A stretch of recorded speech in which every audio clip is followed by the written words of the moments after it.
Hey everyone, welcome back to the In Good Faith podcast. My name is Philip DeFranco, and every week I'm talking to people I think are the most important and influential people in the world. And this week, my guest is Kat Abughazaleh. She's running for Congress in Illinois' 9th Congressional District, and last week she was actually indicted by the federal government for conspiracy to impede law enforcement during the ongoing Broadview ICE protests. Now, Kat says that the indictment is politically motivated. She's currently facing up to 7 years in prison, and today we talked about that indictment, what running for Congress is like, and also just who she is as a person. So buckle up for the chat. If you're new here, definitely subscribe, and if you enjoy this episode, give it 5 stars on Spotify and Apple, and give it a like on YouTube. So, Kat, you're the first person I've had on who is actively facing a federal indictment after the DOJ unsealed it last Wednesday, charging you and 5 others with federal conspiracy for protesting outside of Broadview ICE processing in Illinois.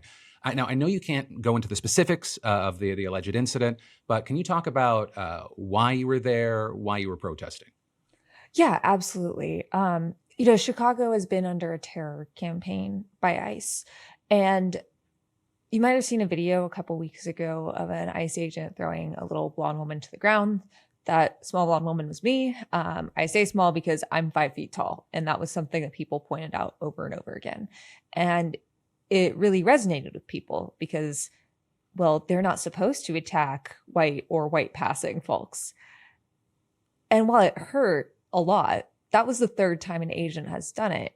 And what I really wanted to stress to people is no matter what we were going through out there, getting thrown, getting gassed, shot with pepper balls, dragged, whatever ICE agents were doing to protesters, the reason we were protesting, that facility, it's so much worse in there. This is what they are willing to do to people on camera. What are they doing behind the boarded up windows? Because ICE has literally boarded up the Broadview Processing Center windows with plywood.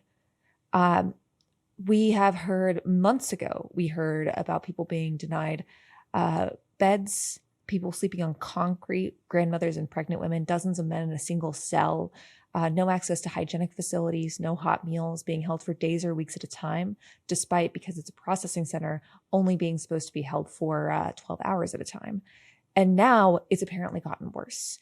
The people who have been willing to speak out, which I don't blame anyone who's not willing to, they are risking their own and their family's safety to do so, have described scenes of horror, people being denied water, going into cardiac arrest and carried out on stretchers, being given fake translators so they'll sign their own self-deportation notices. That is the reason we are protesting. That is the reason that despite how ICE treats protesters, we keep coming back. And that is the reason that Chicago, not just at Broadview, across the city, across the suburbs, Chicago has stood strong in a way that ICE and Trump did not expect. And how long have you been hearing about what's been happening at this facility? Like who are your or not who are your sources, but where are you hearing about these things? Where are the stories coming from? The Tribune did a really great investigation into this facility earlier this year, and there's been a vigil at the Broadview Processing Center for almost 20 years, every Friday morning. I believe it was in late August when a group of protesters, I think about 6, joined that vigil and were arrested by Broadview PD. One of them was a woman named Rachel Cohen, and I saw her Instagram video of that arrest. And the week after, I and many others joined the vigil and the protest. And then it just became a weekly ritual of going to the center, ICE escalating week after week. But there are things that are more important than getting sleep on a Thursday night. There are things that are more important than your physical comfort. And that's why we were out there. And what we are hearing lately is coming from people who are talking to their lawyers. I had someone in this district actually tell me about a family member who was abducted by ICE and put in this facility, a family member that was older that doesn't like to worry people. So they didn't talk a lot about the conditions, but when they were sent to a facility across the country, they did express relief and said that that was the first time they had slept on a bed in over a week.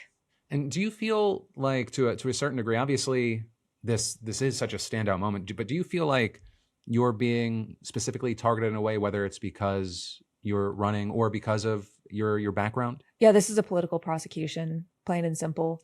I have covered the right for my entire career. I These are things that I expected. I don't think I or my colleagues expected them to happen so fast. It's one of these situations where, I did like an hour-long explainer about white Christian nationalism in Project 2025 in October of last year. And so we expected this type of authoritarianism. It's been creeping for years. But the rate at which they are doing it is so aggressive. I figured that we would see cases that are so blatantly attacks on the First Amendment, blatant attempts to criminalize protests and free association. I'm not sure if I expected my name to be on the indictment, but it's not a surprise. What I am really moved by is just the amount of support we've gotten from people across the country, but especially in Illinois elected officials. Even my opponents came out with a joint statement of support, which just was really moving in kind. Well, I was going to ask, as far as the reaction, has it generally been a local reaction as far as Dem leadership or community? Has there been any larger support thus far, or do you feel like people are maybe kind of waiting to see? Oh, we've gotten so much support. We had a lot of people donate, which is very kind, because now we have to cover legal fees on top of campaign expenses, which are not cheap. But also, like, over 100 elected officials in Illinois put out a statement of support, which, politics is weird, and it can be like a dicey situation to sign on to a letter for someone that's running for office or anyone that's involved in politics. But the fact that the First Amendment is so sacred and that there is something that all of us can get behind, and there is an attack that all of us can condemn, it just reminded me that, there's a team here, and we're united in the fight against fascism. Well, okay, I was gonna say, I mean, were there any calls as far as local that you were surprised, or you kind of expected it, because there have been, I believe there are a number of other people that are running that have been out there in the protests with you. Is that correct? Yeah. So the first week I went, there was like no one even politically adjacent there. And then the next week we had an elected official, and actually one of my opponents joined me, which I was grateful for. We stood shoulder to shoulder and stood up to ICE. And then the next week, some more elected officials and some more of my opponents came out, and we were all tear gassed. And that's part of what is really important to me as someone with a large platform, is making sure that to set an example for what I would like the world to be, and also to get the word out about things like this. And I'm just really grateful that, once again, there's like something larger that goes beyond a political race that all of us can stand behind, which is what ICE is doing is not okay. And what our neighbors are going through is not okay, and it needs to end. Well, okay, I was gonna ask there regarding like what our neighbors are going through, because like the protests outside of Broadview, they become a big part of the race in the 9th district. But I guess technically Broadview is not in the 9th district. So how did that kind of come to be and be a part of what's happening right now? So whenever someone is abducted by ICE in the Chicago area, they're brought to Broadview. So there have been, raids in Evanston, in Rogers Park, across the 9th district and across Chicago, and those people are brought to Broadview. So it doesn't really matter what district Broadview proper itself is in. That is where people go, and that is where the humanitarian crisis is right now. And it's one of these things where, even if ICE was just across the border of the 9th district, which if you've seen the shape of these districts, they're very interesting. It's not something you can ignore, because it will also come for you. This never stops at one group. It never stops at one geographic boundary. But, the 9th is being terrorized by ICE, and our neighbors are being brought to Broadview and then often shipped out to God knows where. And people are still trying to find their family members. And so I think it's really important to keep eyes there and to recognize what is happening, and for our elected officials to stand up and say enough is enough. We've had representatives like Delia Ramirez and Chuy Garcia try to inspect this facility, which they are allowed to by law, but ICE has not let them in. And that needs to be a priority for whoever wins. This seat is, if I am the representative for the 9th district, I will be coming back every single time I am in the district until I can inspect this facility. Why run specifically in Illinois, and why specifically the 9th district? So I moved to Illinois with my partner. I was really excited. This has been kind of like the foundation for my family. It's where my father and grandfather immigrated. It's where my parents got engaged. Like it's always been a big part of my life. And so when we moved here for my partner's job, I was like, "Oh my God, baby, you're gonna love it." And but we had to move under really short notice. And so we looked at neighborhoods we liked, and we decided like Rogers Park, Andersonville, Edgewater, and yeah, we I wanted to run in the place I plan to live for the foreseeable future. And I wish I had like a cooler answer than that, but it's just a lovely place to live. Well, no, I love kind of thinking about like the mental math and the strategy there because I think you were initially primarying Jan Schakowsky, right? And then she decides seemingly not to run again. And now your biggest opponent is Dan Bliss, the mayor of Evanston. So how does that change the situation? Does it? Is there any change to the calculus there? Yeah, I mean, I didn't run in this district to run specifically against Representative Schakowsky or to run against a field of 17. I ran here because that's where I want to live. As many have pointed out, they're like, you should have run in this district. And I'm like, I don't want to. I want to live here. Mayor Biss is a great guy. We see each other all the time on the campaign trail, and we've been tear gassed together. There's a bond there now. But when I started this campaign, there were several reasons. Part of it is I wanted to show a different way of doing politics and standing up to the right, because that's what I've been doing through my career. And Illinois does so many things right, which is why until very recently, most people in Illinois didn't have to know who Dan Bongino was, which is someone that I have not only known about, but had beef with and actively done work against in the past. Stephen Miller, Tom Homan, all of these people that run the administration now run our government. And so I think that we need a more effective fight against the right. And I have a track record of fighting and winning against the right. But I also wanted a campaign that is focused on people and uses our resources in a unique way. I saw how much money got wasted in 2024 just for Trump to win. And I thought, damn, how many food banks could be funded with that? How many clinics could be funded with that? And it's one of these things that it's been talked about a lot, but no one ever really tries it. One of the things I ran into a lot explaining my campaign while setting up campaign infrastructure is a lot of the ideas I had, people would say, well, that won't work. And I said, well, have we tried it? And they were like, well, no, but it won't work. That's not how we do it. And so we said, fuck it. We'll try it this way anyways. And so no matter who my opponent or opponents would be, our campaign is focused on people, on reaching as many people as possible. I'm tired of politics always being about like playing 4D chess off of the entire field. I really want to focus on the people that you're trying to represent. And that's why we use our campaign resources to not just reach voters, but materially improve their lives, from like backpack drives to our campaign office doubling as a mutual aid hub. We're really focused on bringing material change before Election Day and not leaving anyone behind. Yeah, no, I when I was listening back to a few podcasts you've been on, what you've been able to do as part of the campaign has been very interesting to see enacted.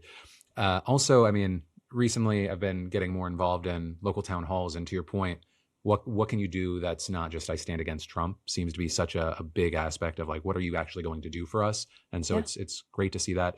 But then on the other hand, because I've heard you talk so much about primarying really old establishment Dems that aren't doing enough for the moment. Do you almost feel like you wish that you were primarying someone that was more of a kind of that thing that bothers you about the Dem side right now?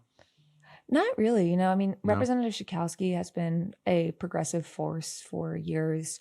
I'm Palestinian, even if I don't look it. And despite I would probably have done some votes differently in the last 2 years, she has stood up for Palestinian rights way before most politicians in both parties would. She boycotted Netanyahu's speech in 2015. So like when I launched the campaign, some people were saying, well, this is supposed to be like a establishment versus age thing. And I was like, no, this is my issues with the party. I want to give people another option, but I really respect her, there are other politicians across the country that I might feel differently about.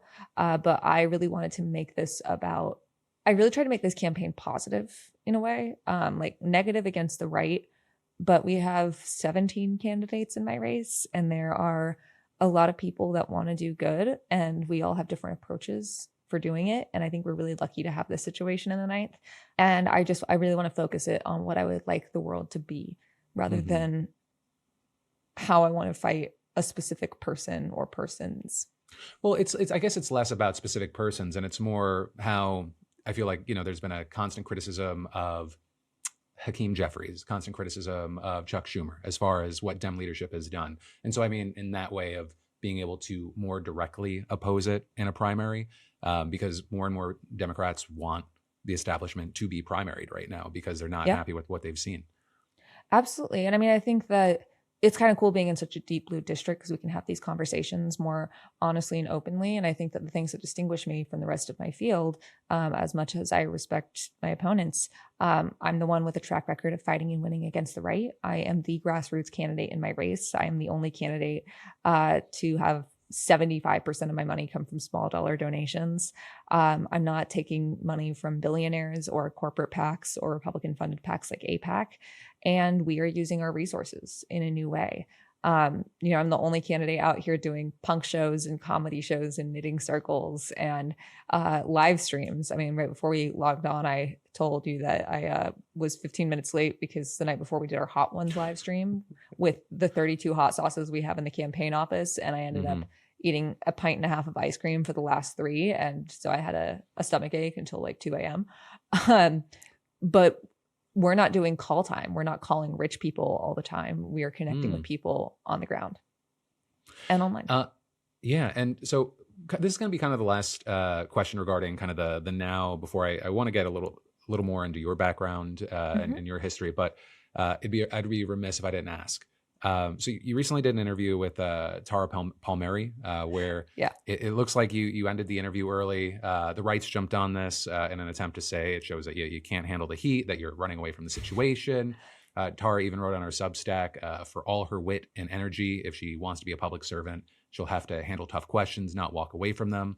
I kind of want to just give you the opportunity to speak on why you ended the interview. Yeah, absolutely. I've never ended an interview early before. So if you're in an open case or under federal indictment, any lawyer worth their salt is going to tell you can't talk about the specifics of that indictment. Any journalist worth their salt will know that as well, especially if you got specific guidelines of what we can and can't talk about legally, which we did send over and we talked about before recording. She asked the same question 3 different times about specifics about the indictment. And I prioritize my legal defense over someone else's podcast. So it's not that I don't want to talk about, ICE and all these things, but, sorry, just I think that my legal defense is more important than your views. That's really what it comes down to. And I tried to be as respectful as I could, said thank you so much for having me, and logged off. But it's really not that complicated. Yeah, no, and I had to ask because it's very interesting to see, depending on where you go online, people are pushing the narrative that I mentioned before the question, or people are like, obviously, to your point, she's going to care about her defense. So I was very interested in just hearing. I did appreciate all the lawyers online that were like, I wish I had her as a client. And I was like, damn right you do. Yeah, I mean, that's just how legal cases work. And like anything you say can and will be used against you. And that's not a joke. That is a real thing. And once again, I care more about my defense than your Substack. Yeah. Actually, so I lied. The last question before we get into more personal, because you mentioned it and then I was like, I wanted to ask her about this. Now being in your position, what's the hardest or the thing that you hate the most about campaign finance, fundraising, all of that? This is kind of like a 2-parter. Call time, which is like why we started doing live stream fundraising. Call time is when you just sit in a room and call rich people day in and day out. That is how pretty much every candidate and elected official get most of, if not the majority of their money. Yes, even the ones you like. And everyone hates it. The candidates hate doing it. The people that are getting called hate it. No one's having a good time. There's an entire industry set up on it. We have now substituted it with live streaming, which is a lot more fun because it's like a virtual town hall several times a week. And sometimes I get tortured with hot sauces that are there for shock value. Like I have a very high spice tolerance. I really want to stress that to the audience. And, we get to do a lot of fun stuff. And so that is the most frustrating thing about campaign finance. I think the most frustrating thing about like finances in campaigns is it is so hard to run for office if you're not already rich. I knew it was inaccessible. I didn't know how inaccessible. Like I've pretty much just depleted my savings throughout this. I know that it's like finite, that it'll end at some point. And so that's what's kind of getting me through. But one example I always give is if you're a non-incumbent candidate, you can take a candidate salary. And this is calculated as half of your average income over the last 5 years. So if you've up to the congressional salary, which is like, I believe 174,000. So if you've been making 200K over the last 5 years, great. You have 100,000 as kind of a cushion. And that's taken out of donations that you get to your campaign. But, that's helpful. If you're a parent for a family of 4, and you're making 32K, which is the federal poverty line for a family of 4, that's slashed to 16,000. Someone make it make sense. Like, crazy. Yeah. It's so hard to run for. I think that is why, half of Congress is worth $1 million or more. Some of that is because of insider trading and stuff like that. I think a lot more of it is because getting into office in the first place is so much more difficult if you're not already a millionaire. Yeah, I don't know. Every time I look at running for public office, it does not seem worth it. So your brain definitely works different than mine. Which, on that note, amazing transition. What would you say? What moments in your early life, if there are any, do you think kind of most shaped your view on power and media today? I was a big reader growing up. I loved reading. I was named after Katharine Graham, who was leading the Washington Post during the Pentagon Papers. Meryl Streep played her in the Post. And also Katharine Hepburn, but less relevant. And everyone that was kind of like, I'm probably the most like aggressive and outspoken person in my family. And I think a lot of that just came from the characters that I admired while reading. I always really admired women specifically that spoke out against power. Even though I grew up like as a Republican, a lot of my values and what I respected most did not align with that party. I was raised in a very like feminist household, though my parents probably wouldn't have used the term then. And every single character that I identified with and that I wanted to be like, whether it was Ayla in Clan of the Cave Bear, whether it was, Katniss in the Hunger Games, or anyone in between, was someone that stood up for what they believed, even when it was hard, and pushed back against injustice and inequality.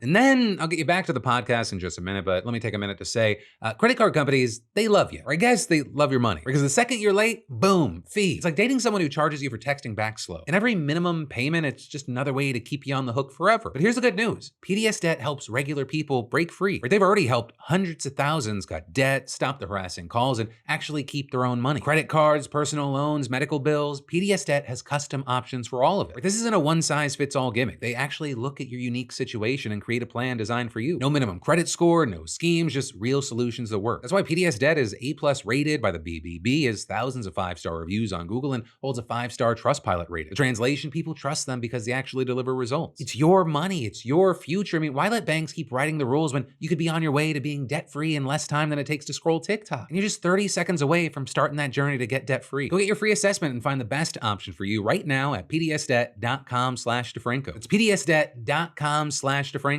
Or hey, the QR code's on screen, just scan it and take the first step today. And I mean, you mentioned your parents there. So were they conservative? Was there a shift along with you? Anything there? Yeah, my parents, my mom was raised in like a very Republican household. My grandmother was a Republican operative in Texas, actually.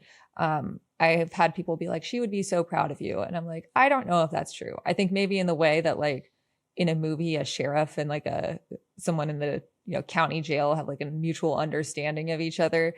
But I'm not sure she would love what I believe. And that's fine. But my mom was raised in like this super Reagan Republican household. My dad is an immigrant. He's a Palestinian immigrant and, assimilated. and met my mom, and used to go over to, when his parents immigrated, he'd go over to their house and have us both dressed in matching Bush Cheney shirts. I was like 5, and it would drive my grandmother insane. Despite that, like, we talked a lot about fiscal responsibility and, well, poor people should just save more. That was like the big thing that I used to think as a kid, that I'm like, oh, wow, that's just wrong.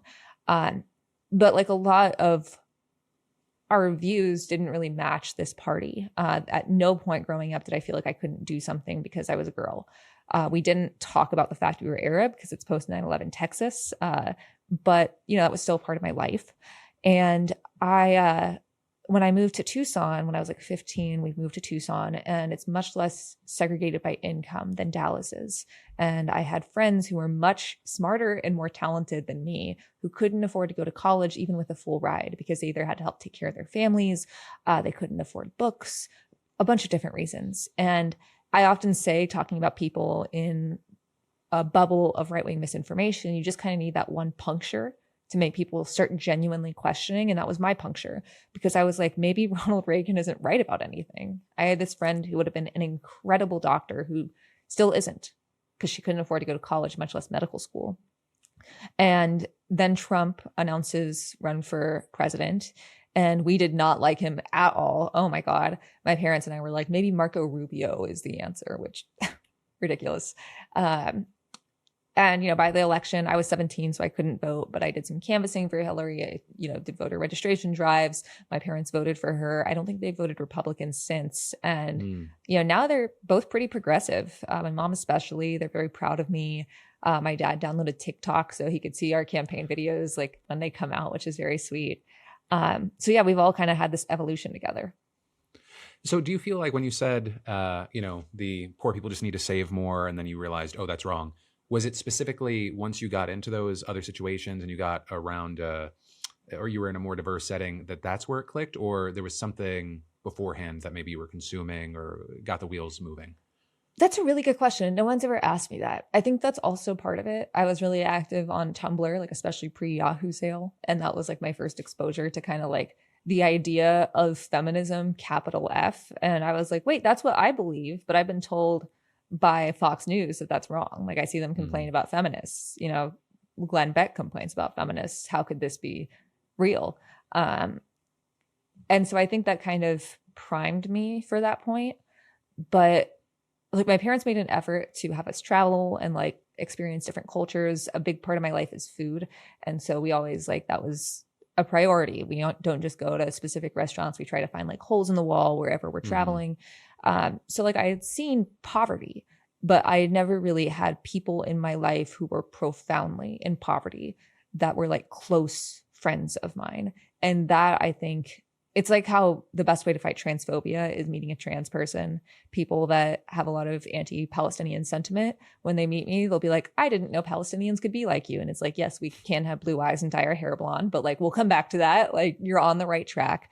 And so that exposure really showed to me like, oh, this is not just about, like, it's not, the bootstrap myth is a myth. And I think that's what really got it for me. Well, I mean, I know that part of your job in the past was consuming right-wing media. You talk about being raised kind of more right-wing. Do you think that more people on the left need to be aware or consume some right-wing media to kind of understand where maybe people are coming from or what people are consuming? Or I don't know, or do you think that there is a rabbit hole risk there? I don't know.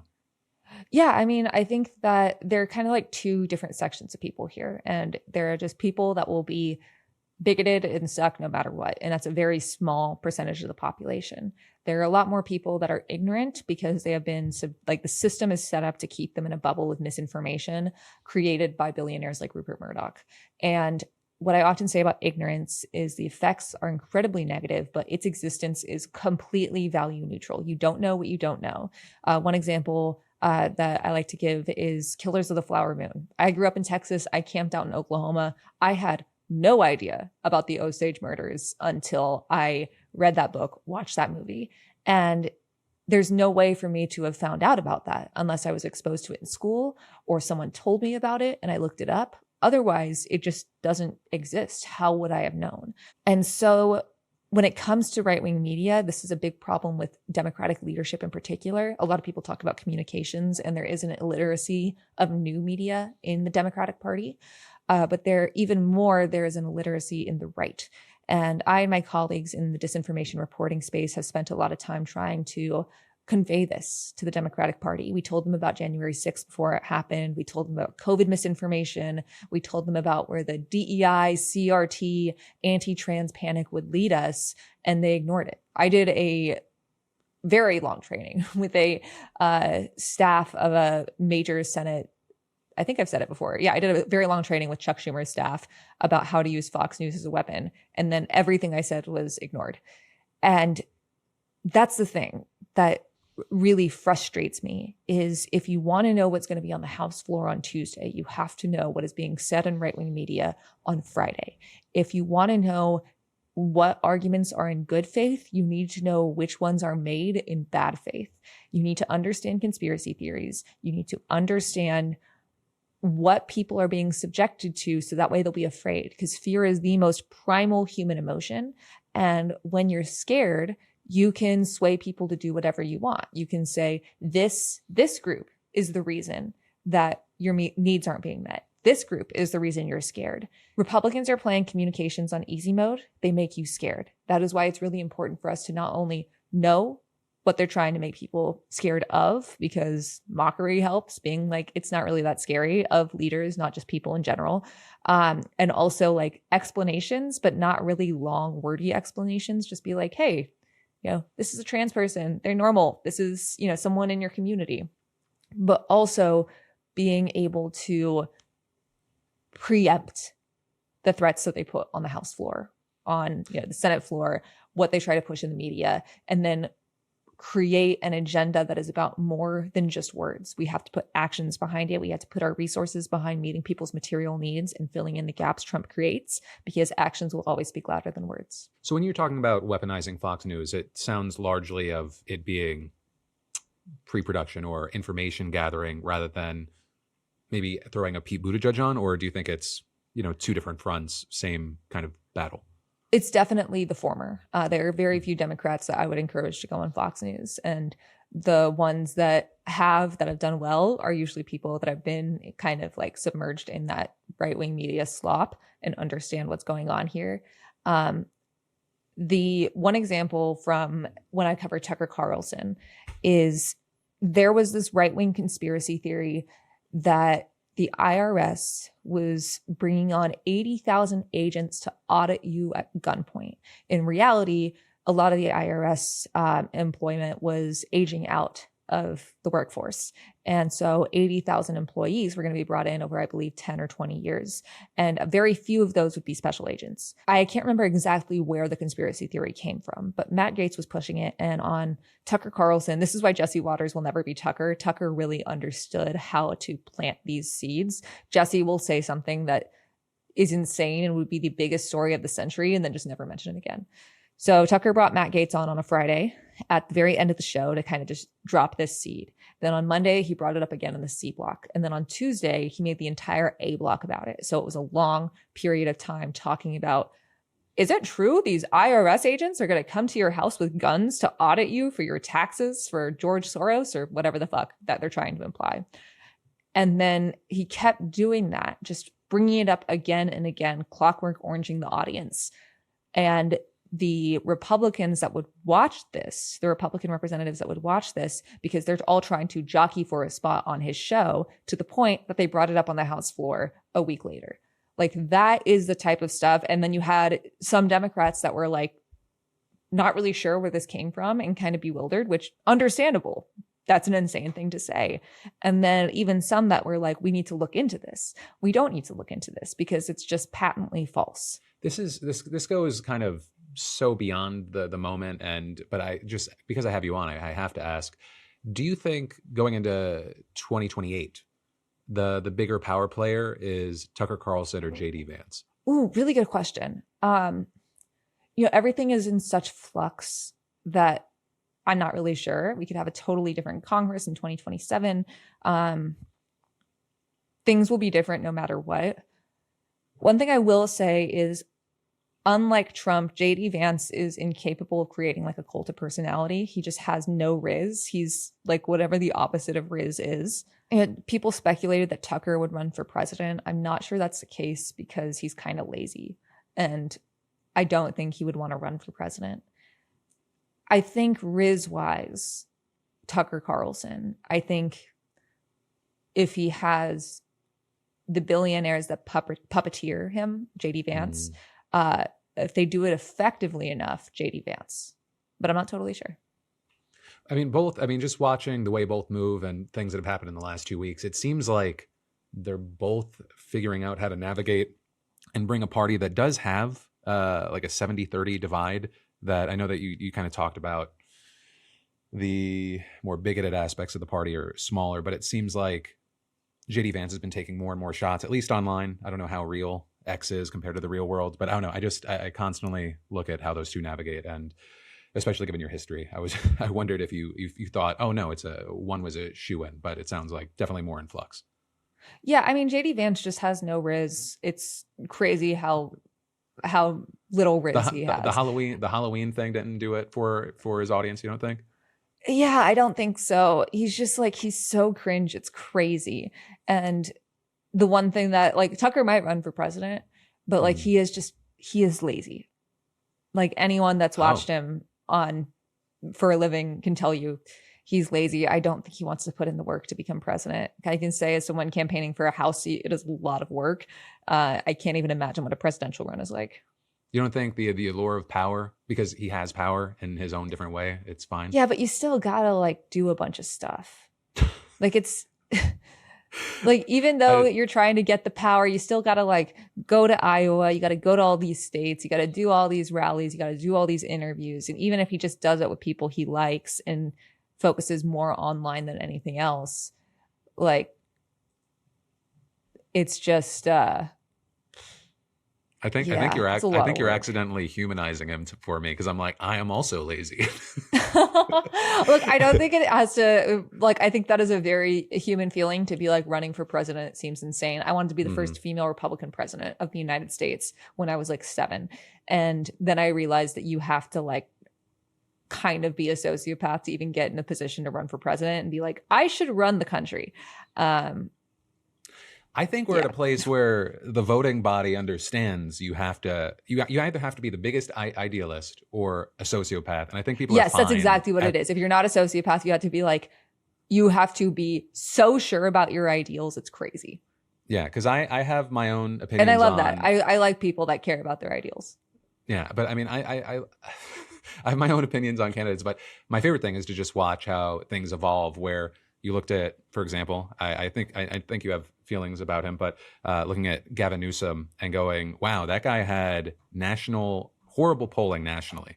And then there was this wave, and I don't know how much of it was charged through TikTok, where they were like, he is a sociopath, hell-bent on power, but he's ours. And that apparently became a winning message. Yeah, for some. Not for you. For some. Okay.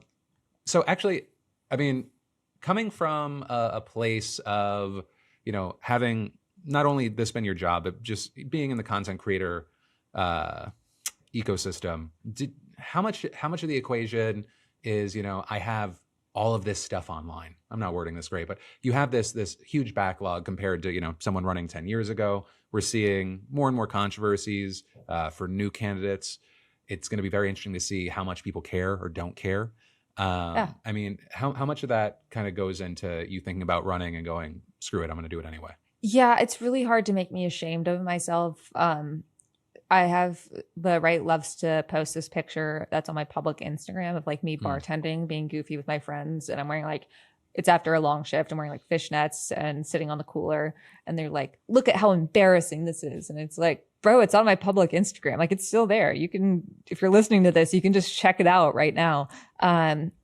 We have a president who said he grabs women by their genitals and was like, hey, it's not that big of a deal.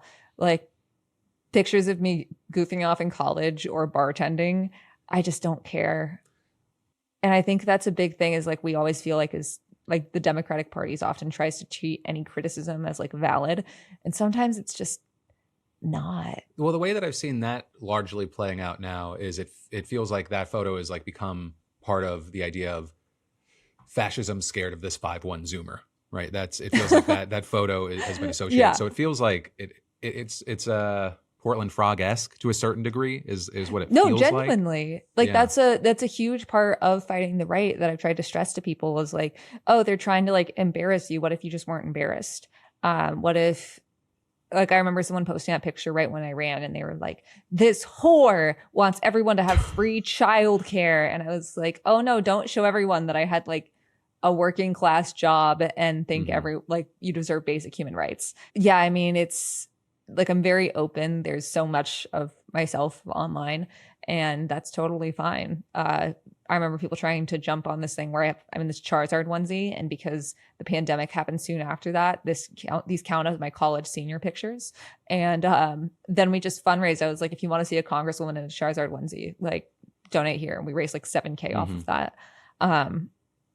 They really don't know what to do with a little switcheroo. Also, just have to ask, I think we have to ask for every candidate now, no overseas tattoos while you're serving. No overseas tattoos. No, no tattoos to be worried about. Okay, good. Has there ever been a fight against the right when, working for Media Matters or doing anything where you thought, I don't know if this goes too far or it's just not worth the fight right now? Because there's a million fights constantly happening. Is there ever a point where you're like, it's not worth the squeeze? I think a lot of it's like rage bait. Like there's a reason I didn't really comment on the Tara Palmeri thing, because it was, pushed on right-wing sites of like this, idiot Gen Z candidate is scared. And I was just like, this is obvious rage bait to get more engagement, to get more clicks, purposely edited to be misleading. But even commenting on that creates a new story. And it's not worth the squeeze. Like this is exactly what they want. So when it comes to rage bait, we're seeing a lot of right-wing figures start resorting to like blackface or creating like Hitler mustaches to trigger people into, condemning them. And it's literally shock as people move farther and farther to the right. This was an issue with Tucker, is after the Great Replacement theory and the big lie that he pushed on Fox News, he kind of ran out of like a ceiling besides overt Holocaust denial. And so he started going on this rant about how cigarettes are actually good for you. And he'd like bring it up constantly. And there's like, I quote to my partner all the time, we'll just be like, nicotine frees your mind, which if you've ever seen the clip, that's exactly how he says it. And at that point, it's literally just shock value. It's just him being like, well, I don't have any other ceiling to go to except things that will like actually get me kicked off of Fox. So I guess we're doing pro-cigarette campaigns. Yeah. In that case, do mockery. Don't be like, this is awful. So, but I do wonder, where do you think the line is regarding, I mean, there's constant talk of the right very largely being a machine that is unified, right? But where is the line, do you think, for independent media or just media that's not on the right, asking questions to get information and possibly, and hold to account those that they might be more aligned with, or at least not aligned with Trump, versus like possibly creating a distraction while there's a million other scarier things that are happening to everyday Americans? Okay, you asked a question that's going to get me on a whole thing, because I love this question, and like love this conversation. So there are like a few points here. First off, the right is unified because their unification is fear, anger, and hate. But in reality, when you look at the right-wing media ecosystem, it's a lot less unified than you'd think. And that's part of the reason it flourished so well over the past decade and a half, is people like Ben Shapiro and Charlie Kirk were able to push the party right by criticizing the party. And we have Republicans in my district that are like, I don't know if I agree with everything you believe, but I do think you actually believe it. And I like that you're willing to hold people in power to account. And that's something that a lot of Americans feel like we don't do enough, is hold people in power to account.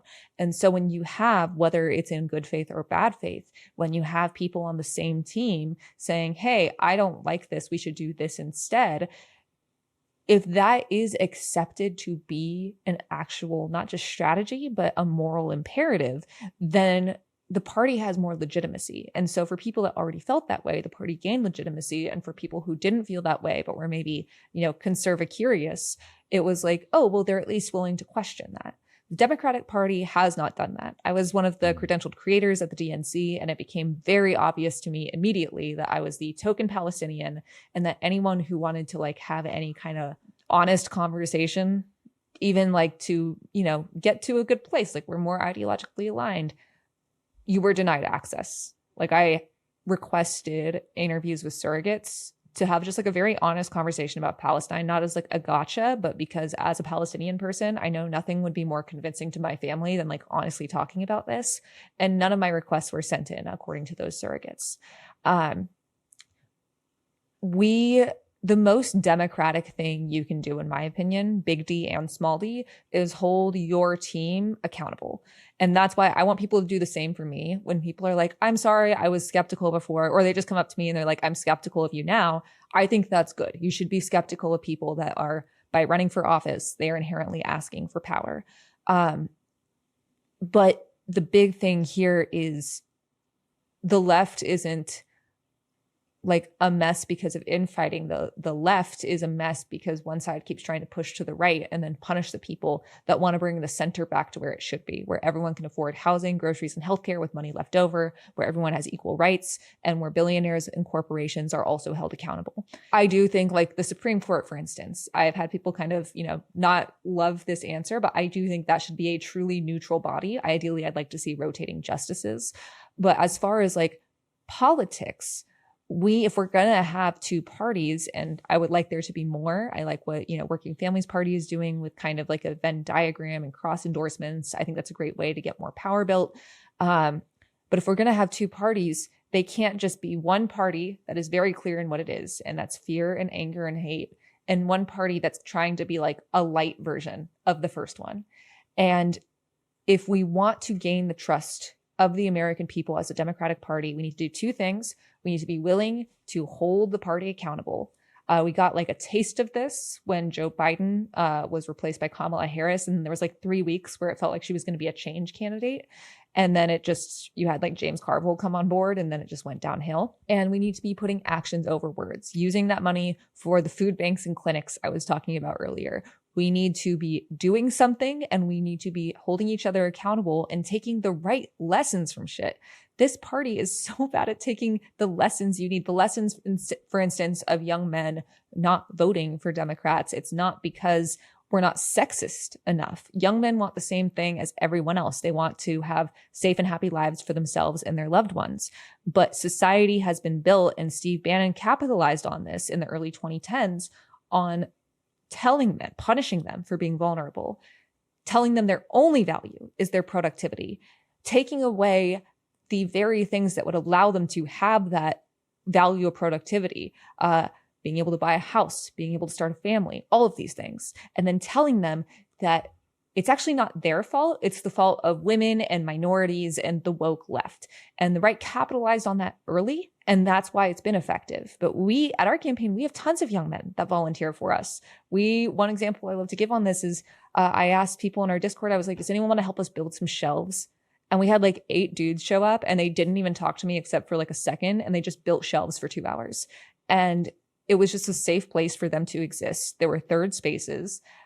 They hung out, they did their thing, they ate some food, and then they left. And I think all of them except one volunteer for us on a weekly basis, and the other one moved somewhere else and does remote volunteering.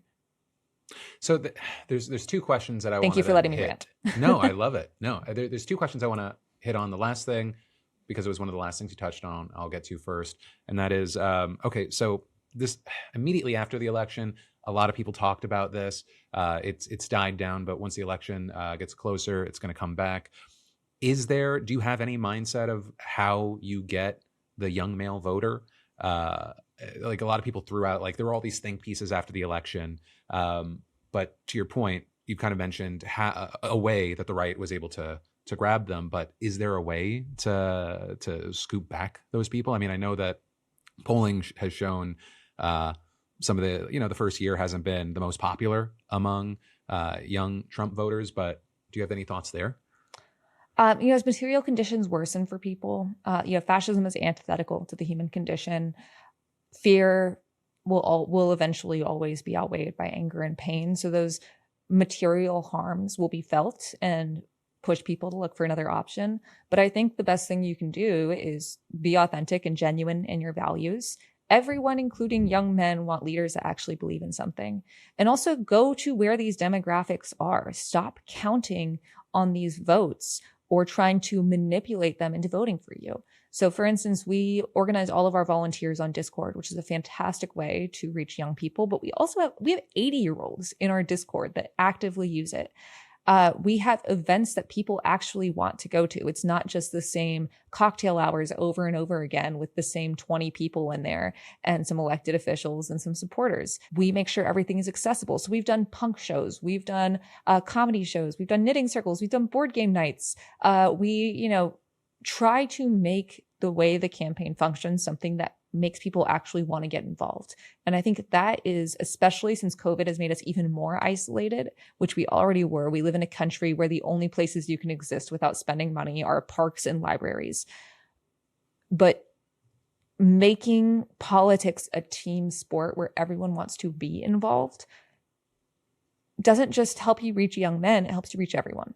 And I think that's really important. Do you think that there's a time in a place regarding the criticism or the yelling at of candidates, like maybe more during a primary versus, okay, that's the person that's most likely to not be maybe in your mind, the big bad in an election? Like there's a time and place for the disagreements and the infighting and the chaos so that there can be a structure towards a best person to elect?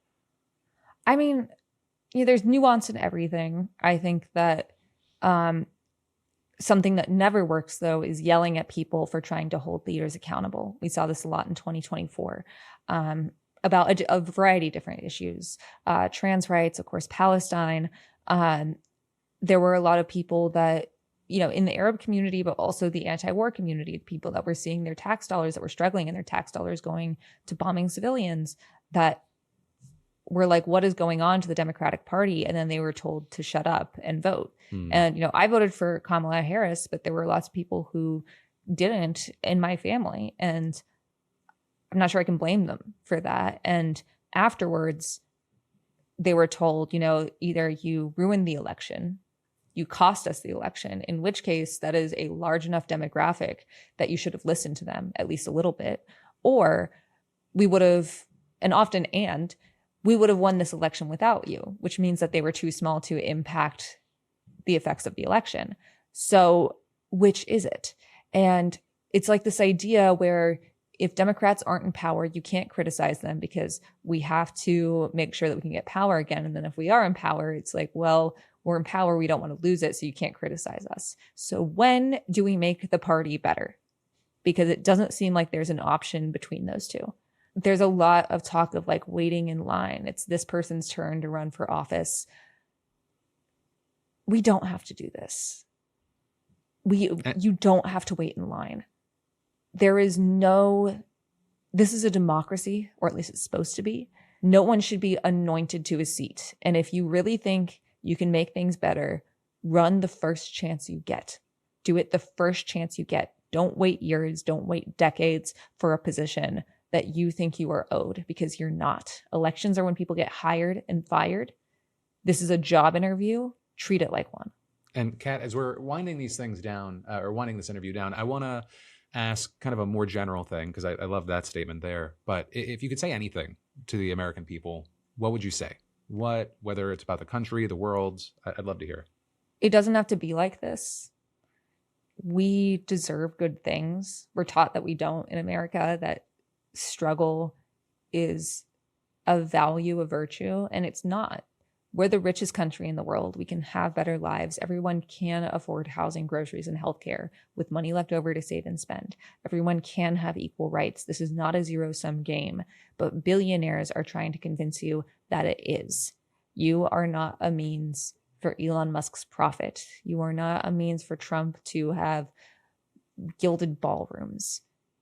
You are a person, you have your own hopes and fears and traumas and loves and passions, and you deserve to be thought of that way by your representatives. You deserve representatives who represent you, and you deserve a government that is a government. It is not a business. It is here to make life better. And we not only deserve that, but it's also possible. And Kat, last question. Would 9-year-old Kat be proud of you right now? And also, what do you think would surprise her the most? She'd be proud of me. She'd be really proud of me. I think she would be surprised that I'm running as a Democrat. But I think after talking with her, she would get it. And she would probably have that metamorphosis earlier. She'd be really excited. She'd like the colors in our campaign. We're a very colorful campaign. She would realize that all of the historical figures that she admired align a lot more with 26-year-old Kat than what 9-year-old Kat thought was the truth of the world. And she'd probably be like, do we have touchscreen stuff now? And I'd be like, yeah, it's like Star Trek, but kind of shittier. But we're trying to make it less shitty. And then she'd be like, wow, you're cursing. We don't do that. And I'd say, it's fine. Calm down. That's the biggest change. Kat, thank you so much for the time. Thank you so much. This was a lot of fun. But that, dear listener, is the end of this conversation and podcast for today. If you're new here, definitely subscribe and follow. And if you enjoyed the episode, give it 5 stars on Spotify and Apple, and give it a like on YouTube. Also, leave a comment on what you agreed with, disagreed with, or who you'd like to see next as a guest. But all that said, thank you for listening, and I'll see you next week.